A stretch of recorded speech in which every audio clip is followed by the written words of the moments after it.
je suis Clarinda, je suis professeure de français depuis 2006, ça va faire bientôt 20 ans, et je suis là pour rendre l'apprentissage de ton français plus agréable. Beaucoup de mes étudiants me disent « Oh là là, c'est tellement difficile le français, ils parlent trop vite !»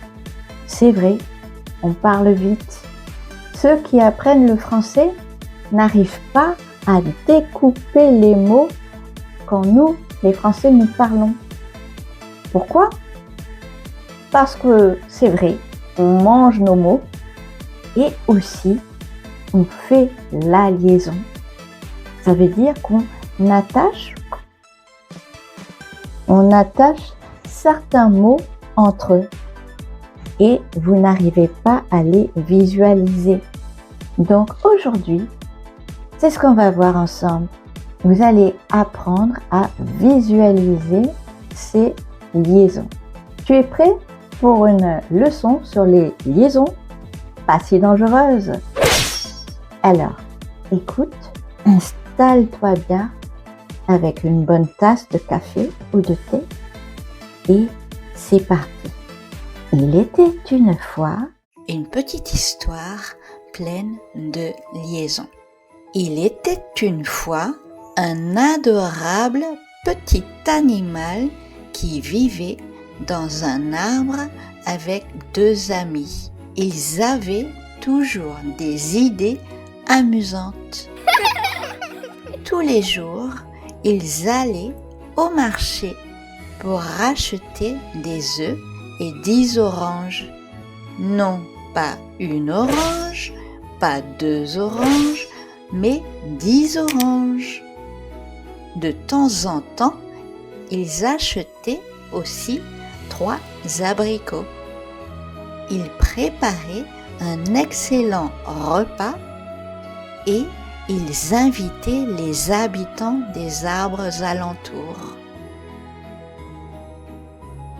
Maintenant, je vais relire, mais avec un rythme normal. Il était une fois un adorable petit animal qui vivait dans un arbre avec deux amis.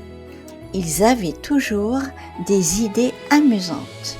Tous les jours, ils allaient au marché pour racheter des œufs et 10 oranges. Non pas une orange, pas 2 oranges, mais 10 oranges. De temps en temps, ils achetaient aussi 3 abricots. Ils préparaient un excellent repas et ils invitaient les habitants des arbres alentours.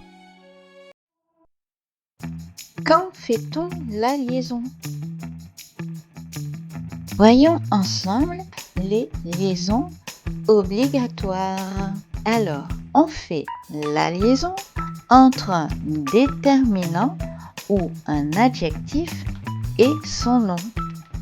C'est la catégorie la plus fréquente.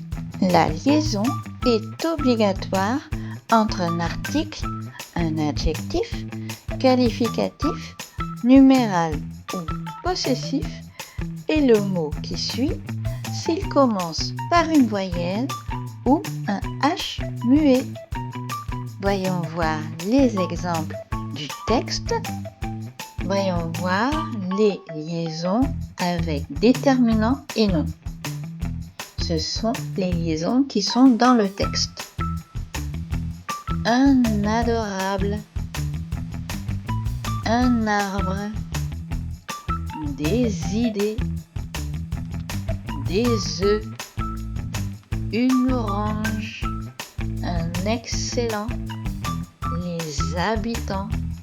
Ici, nous avons le cas d'une liaison entre un déterminant les et un mot commençant par un H muet, habitant, les habitants. Et nous terminons par des arbres.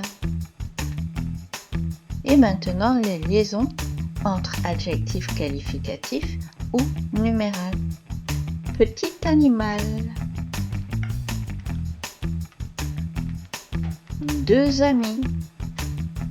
10 oranges. 2 oranges, 3 abricots.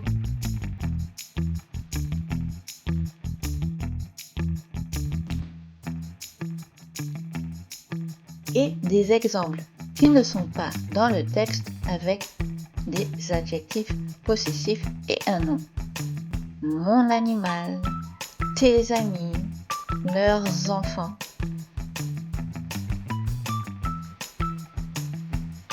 La liaison est aussi obligatoire entre un pronom personnel et son verbe. Donc, la liaison est obligatoire entre le pronom sujet il, on, nous, vous, ils au pluriel, elles au pluriel, et le verbe qui commence par une voyelle ou un H muet. Voyons voir les exemples du texte. Ils étaient, ils avaient, ils allaient, ils achetaient, ils invitaient. La liaison est aussi obligatoire après une préposition ou un adverbe court. Certaines prépositions comme en, dans, sous ou des adverbes comme très, bien exigent la liaison. Dans un, temps en, dans l'expression de temps en temps. Cas particulier est locution figée. Il était une fois. C'est une expression figée où les deux liaisons sont obligatoires. Pour racheter, la liaison après pour est généralement obligatoire ou très fortement recommandée devant un infinitif. Arbres alentours. Ici, nous avons une liaison entre le nom et l'adjectif qui le suit immédiatement.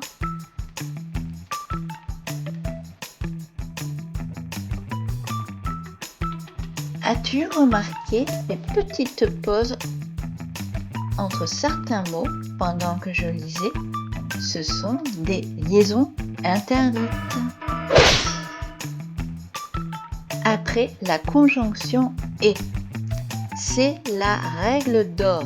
On ne fait jamais de liaison après le mot et. Le T est toujours muet. Et ils invitaient. La liaison est aussi interdite après un verbe à la troisième personne du pluriel qui termine en ENT. Comme nous l'avons vu pour aller au, la liaison est interdite entre le verbe au pluriel et le complément qui suit. Ils allaient au marché. La liaison est aussi interdite après un nom au singulier. Une fois, un adorable, on ne prononce pas le S deux fois. Un excellent repas et ils invitaient, on ne prononce pas le S de repas. Maintenant, nous allons voir les liaisons facultatives. Dans le cas de idée amusante, la liaison est facultative. Voici les détails pour bien comprendre. La règle non pluriel plus adjectif. À l'oral courant, on ne la fait généralement pas. On prononce des idées amusantes. À l'oral soutenu, pendant des discours, pendant la lecture d'une poésie, au théâtre, on peut faire la liaison pour rendre la phrase plus fluide. On prononce alors le S comme un Z, des idées amusantes. Donc, la liaison entre un nom au pluriel et un adjectif est considérée comme une marque de langage soutenu. J'espère que cette petite leçon t'a aidé à mieux comprendre les liaisons je te conseille de relire l'histoire